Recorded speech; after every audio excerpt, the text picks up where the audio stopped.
and it's no longer a singular individual, absolute negativity. And to piggyback on that, what it really we have here is, I think the truth of the 99%, the insight of it, is what it implies dialectically, which is the 1%, right? So we don't really have a we yet, we have a they. You know, against which to orient ourselves. I definitely feel weeness coming No, I do too. No, but I mean, but there's, okay, but I mean, the weeness is somewhat related to the theyness, right? I mean, and again, I mean, maybe, but I agree with you. I think it's a huge part of what energizes and maintains this. Well, that's why, because it's not just a rhetoric of victimization. Oh, there are powerful people. The man is fucking us over, right? It's also, there's a great sign that I saw at Occupy Wall Street that says 99 to 1, those are great odds.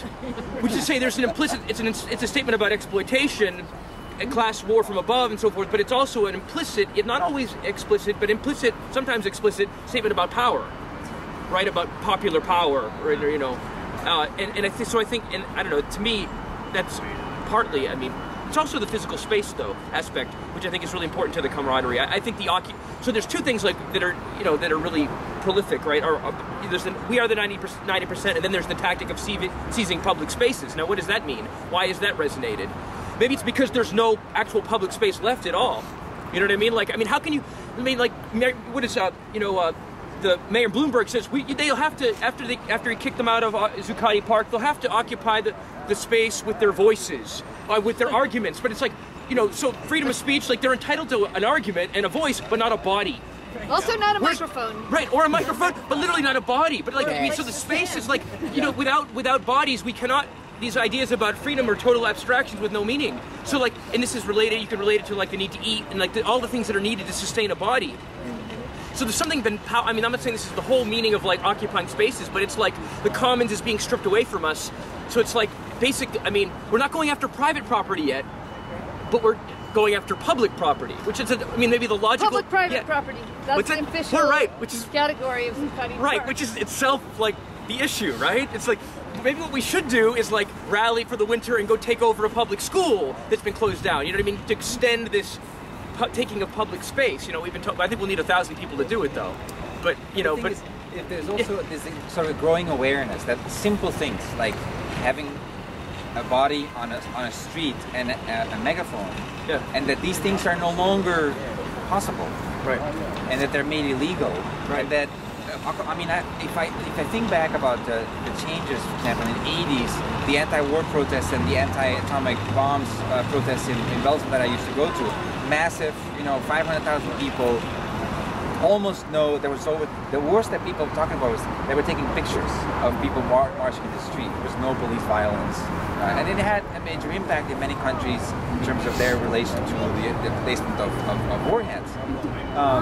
The anti-war protests after 9/11 in New York, police was already training and very good at channeling the people on the avenues, not letting people cross over. And then the Republican convention, they did a little bit more training and so on. And now they're completely prepared to disallow any occupation of public space. So if people start realizing that there's a fundamental, the big rights that this country is supposed to stand for, that this is no longer allowed, that you can camp in front of a Walmart on Black Friday but not on a public square, and that this, that people somehow will see this, and that this is simply unacceptable.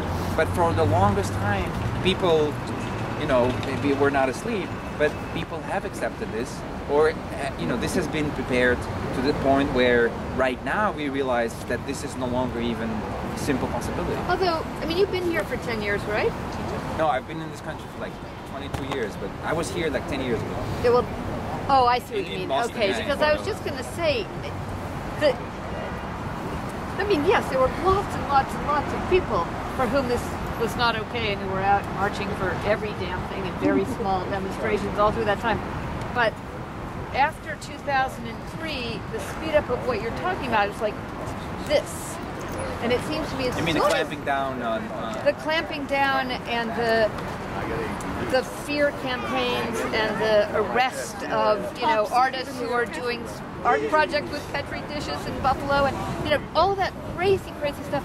And as soon as it started going up like that, it seems to me people started networking. I mean, in other words, I don't think they slept through that speed up. I think they haven't. That this is just, you know, after 2008, it was like insane. Everything's how much louder can we yell? And then people thought up the human mic, and so they're doing it. But it doesn't seem to me there's just been. I just was arguing with the idea that people have just been. No, but now it's even in mainstream media, and I'm not saying that this is being discussed in an effective way, but at least it's unavoidable. Well, it's right? been in mainstream media actually. Which the here we're talking about? I mean, that is the destruction of the public, the destruction of the public space, the destruction of public liberty, and so on and so forth, have been observed in mainstream media. But nobody has done anything other than represent it journalistically, either on the web or in the paper or on TV. We all know and it's going to suddenly, hell, but boom! It's just something else. It's some other sound, but it is representation. That's all. But believe me, in every movement throughout the history, from the time of the Abraham and Moses to everywhere, you see, the people, when they came out, they stood for the cause. The late one was one of my leader, Gandhi, in India for the independence. But Gandhi did not just sit there. He went to prison hundreds of the time. He got beaten. His followers got killed, and all this poem I'll quote you, but I can't translate. But for every drop of the blood, the 10 different trees that comes out. Every person when he dies, millions of the other people they wake up. Think of Thoreau. If he would have been not gone to prison, he would have been not known. John Kennedy and Martin Luther King and all these people that we know today, because they stood up for something very right and they did not compromise like our present leadership is doing on everything. And they're going to live probably 500 years, 1,000 years from now. This is the difference. So it's a hardship to come there. But so we need tougher prison sentences against the 99. Yeah, well, that's why we remember our martyrs, our heroes, you know, because they went through, whether we go all the way back to Spartacus or more recently like Che Guevara, the Egyptians out in Tahrir Square, or John Brown, or whoever we speak of. These are the people we remember because, you know, I'm not going to compare us to John Brown or Che Guevara, but we are doing something. We are taking that leap of faith, because there is no guarantee. History is not necessarily on our side. I wish it was as a historian, actually, but it's not. It's a leap of faith. It's a wager. We've had these events, these occupies, these Tahrir squares around the world, in Egypt and wherever, and we're all these subjects to it, and we're all trying to find out how we're going to be faithful to it. And the truth is, there's no guarantee that it's going to come the way I want it to, which is, you know, communism, but it's a wager, and you have to take that wager, because if you don't take the wager, nothing happens. If you take the wager, it might happen, but you have to try. Plenty happens, just more of the same, right? Yeah. Well, I meant nothing good. Yeah, no, it's really, no, it's very interesting. I mean, there's a lot of the table here. I mean, just one thing you were saying about, so what, you know, why did this, you know, you were saying how people have been aware, you know, of the escalating, the privatization of the commons, or the escalating police repression. So, like, what made this action, you know, different? Why did Occupy blow up like it did? You know, like, why did, you know, physical. You think the physical, the physical presence? I mean, a lot of people have argued, phenomenon. right? That the news loves cultural phenomenons. It's much less interested in communicating. You know, one thing that, what is interesting about it, the 99%, you know, it wasn't really asserting like that something should be done. It was just kind of asserting a truth, right? There is this incredible wealth inequality, and that translates into political inequality. Just basically, like, who can deny that, really? Like, and to some extent, I mean, and like that, just admitting that, then like disrupts all these existing discourses. Like, so much that it was already bullshit is now like it's like now clearly bullshit or whatever. It's like a new light is just like allowed in on the existing. Like the red ink is allowed in again, or something like that, right? Like, you know, or something, you know. So, but I'm just thinking, like, what, you know, just trying to analyze why did this movement, you know, catch on as it has. But another point, you know, is about the point of nonviolence. I mean, gentleman, you're talking about, you know, Gandhi or Martin Luther King here, and there's a lot of people who want, you know, within this movement now advocate nonviolence as like a strategy for the, you know, as like an ethical imperative almost for the movement. But I like, but then we also talk about Egypt in the same breath. It's like, you see the pictures of those protesters, like when they, leading up to the getting rid of Mubarak, they were driving the police off the bridges. You know, I mean, self-defense, I think, ought to be a principle of the movement as well. As much as everyone can, you know, in this country, almost uncontroversially celebrate Martin Luther King, like Malcolm X remains a much more polarizing figure. And so, like, how do we make space in our movement for honest discussion about different tactics for different situations? And I'm not making a fetish of violence here at all. I'm just saying, let's be, like, if the police are going to try to take our square, like, are we just going to line up to be, you know, to be arrested, or are we going to build barricades? People haven't done that sort of thing, have they? Let me ask you something then.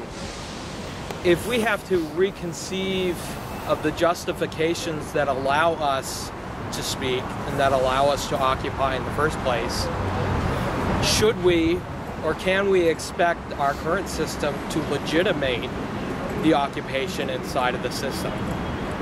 Because if you hold that perhaps, and this is just the bare minimum, I would obviously go much farther than this, if you just hold that maybe there shouldn't be so much private property and the occupation should be able to take and hold public parks, well, that in a certain form of violence against property.